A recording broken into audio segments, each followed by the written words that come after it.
Okay, hey guys, this is Jenna from Hill Valley Farm, and we have had a request to show how to milk a goat. So we have the girls, two of them, here on the milk stands in the feed room here, and this is what works for us. So we have two milk stands.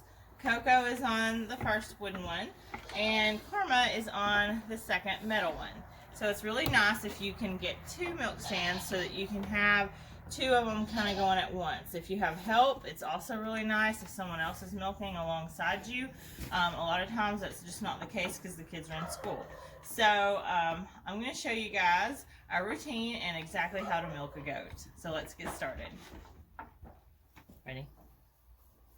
Okay, so what we have here is soapy water. It's just a bunch of washcloths in a bucket with Dawn soap and really warm water. I make it hot in the house so that by the time I get out here, it's just, it's warm, and it's still warm by the time I'm through my last dough. So I'm gonna get one of my cloths here and I'm gonna wring it out. And while I'm wringing it out, I'm gonna be washing or wiping my hands, okay? It's just very important to have your hands clean. I'm gonna take my rag and I'm gonna start wiping her udder. Now, please understand this is not a 12-hour udder. I milked them kind of late this morning and it's early evening, so this is nowhere near what her udder normally is on a 12-hour fill. You can also see Coco is moving around. This is what Coco does, and we're okay with that. It's just part of her. So I'm washing the udder and the teats. The last thing I'm going to do is I'm going to fold it in half, and a whole half and then quarter again, and then I'm going to wipe all the way around, back around, up the front, okay? And that's just to get everything nice and clean so that if there's anything up there. I have a dry cloth, and then I'm going to go back and just rub the teats down. Okay, so I've rubbed the teats down. I'm going to put my rag right there, and I'm going to what we call prime the teats. And what that does is it actually gets any milk out of the teat that might have a little bit of bacteria in it, because we drink the raw milk, and I wouldn't want that in my milk that I'm drinking. So then I have my bucket, and so then I'm just going to start milking. So it's just 1 and 2, and I really like the two-handed approach. It just works out better. I am on her left side. Some folks have theirs set up to where they're on their right side, but for me, I'm on her left, and so I'm just going to continue to milk. And this only takes, per doe, actual milking time might take 5 minutes at the most. With her not being completely filled already, and it, me doing a late morning and an early evening, I have to work tomorrow, so I'll be milking them. It's like, 8:15 now in the evening. Tomorrow morning I'll be out here at 6:15. So because we're on milk test, we milk twice a day. And by twice a day, I don't let 12 hours go past and then be full. I really want to keep them in producing as much milk as they can. And by milking them every 12 hours or less, you really keep your production up. Okay, so I'm pretty much done. I'm going to bump her. And see, she moves. And she doesn't bother me. She doesn't jump like some do that I've had to tie, and I'll show you that in just a second. Okay, so there's that. So she is done. Then I'm actually going to spray her with Fight Back.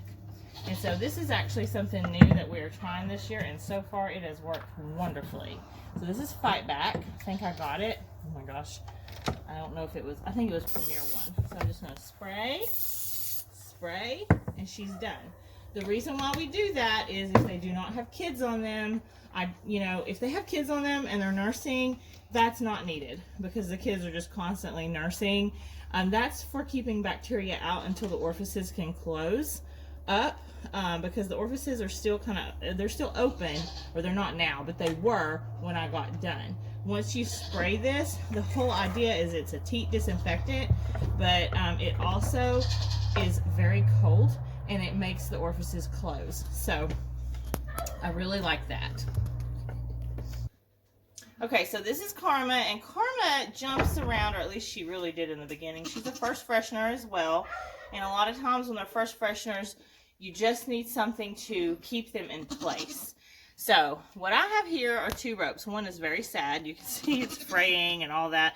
It's not in good condition, but it does its job, and I'm not super worried. So all I did a lasso loop, and I just kind of pull it back. And this is not tight, and I'm not being forceful about it. You can see she's not even fighting me, and they're just loosely on. They're not even really strongly attached. You can also see there's so much slack in here. And she can reach her grain. She can move around side to side and everything. This is not by any means to restrain her down. It's more to keep her feet from kicking and flipping and getting into the milk. So that's why we do this on Sweet Karma. And last year I had to do this on Lila. This year I haven't so far. So hopefully next year we won't even have to do this part, because she's already being a lot better this year. So that's how we tie if we absolutely have to. And I only, like I said, I only do that if I absolutely have to. And you can see she can lift her leg and move around. And this is what she does. So I'm just going to do the same thing. I'm going to clean her udder and her teats. I'm going to fold it again, go around this side, around the back, around the side again, and around the front. And then I'll be drying her off. And as you can see, she's being really good now. Now back in February, she was not doing so good at this. She was jumping, like bouncing. Both feet were flying off the milk stand. So this is really a good way of teaching them. Okay, we don't do that. We're a dairy goat. And so see, I'm going to prime that. And then now I'm ready to milk her. Okay, so we're doing a front shot, hoping that you can see my hand placement as well. And so again, this is Liberty. She's on the wooden stand.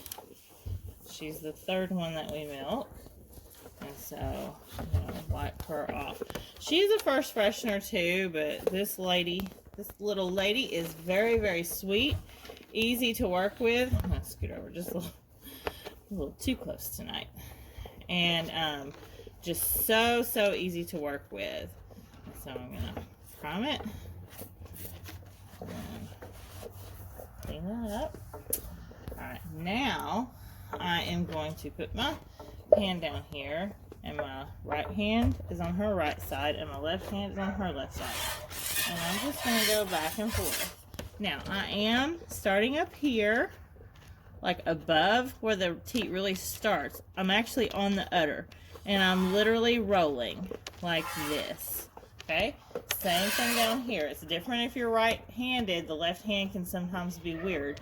But I start up here on this part, squeeze and roll. So I'm squeeze and roll, back and forth, back and forth. And this, believe me, takes practice. It took me a while. Plus, every doe is different. You might have one with small teats, and so some of them you'll have to use your fingers to roll. But on her, I can get up here nice, and I can squeeze and roll. So there's that, and how my hand placement is. And this, again, she is a first freshener. I do not have to lock the head gate with her. She is fantastic. This is not at all how they all are. I mean, you guys saw Coco, how she dances, but then you saw Karma, and now she just stands here, and she just lets me do whatever. So I am going to milk her out. Doing exactly what I'm telling you. Squeeze and roll, squeeze and roll. And again, their anatomy really depends on how you do this. You might have to use your fingers if they have smaller teats. Another thing about milking twice a day, when you are milking twice a day with your goats, is it's a really great time to just look them over. It's really easy to figure out if something is off if you're looking at them really just that closely twice a day. even once a day. So, you know, if they're not eating and they normally eat, okay, that's weird. So it's a great time to take their temperature if you feel like they need to have their temperature taken. Look at their eyelids, just feel them, look them over, look at their skin, even on their udder. I'm always looking for heat and bumps, you know, any little sign of staph or mastitis, because they can get little staph bumps. It's not very common, but it happens, and that's why it's important to just clean your hands really well. And so now you'll see I went to the one-handed, and of course she lifts her leg up when she does that, and I'm just really careful with where I put my milk in my hand. I don't want her foot to come down inside my milk. But I'm feeling for heat. I'm looking for redness. Like on her, it would be really easy, especially up in this area, to see any redness, and around the back side of her udder. Anything like that, anything off. The milk is fine. It's white, and it's, I don't know if you can see, but it's frothy. That's actually a good sign. I believe that's good butter fat. If I may be mistaken, but I believe that's what that is like. And she's got high butter fat.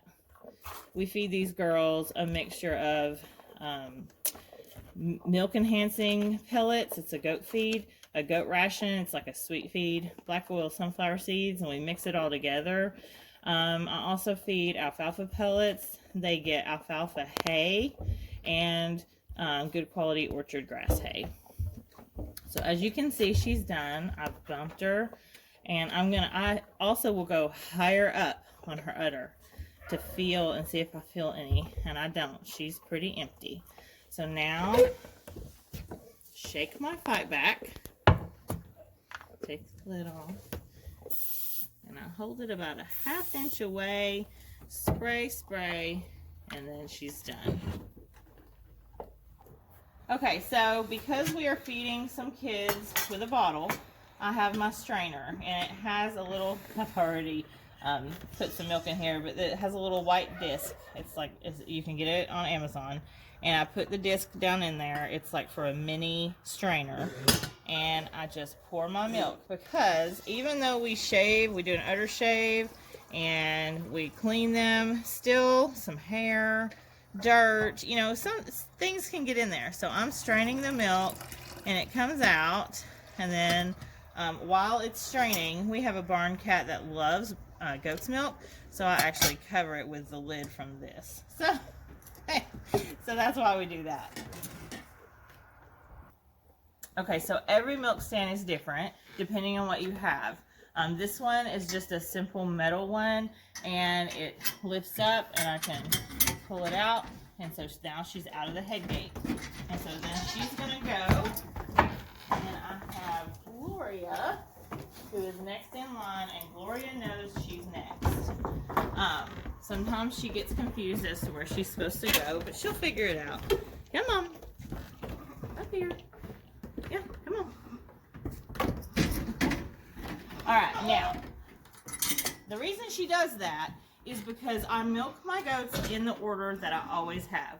So whoever gives birth first is the one who I always milk first.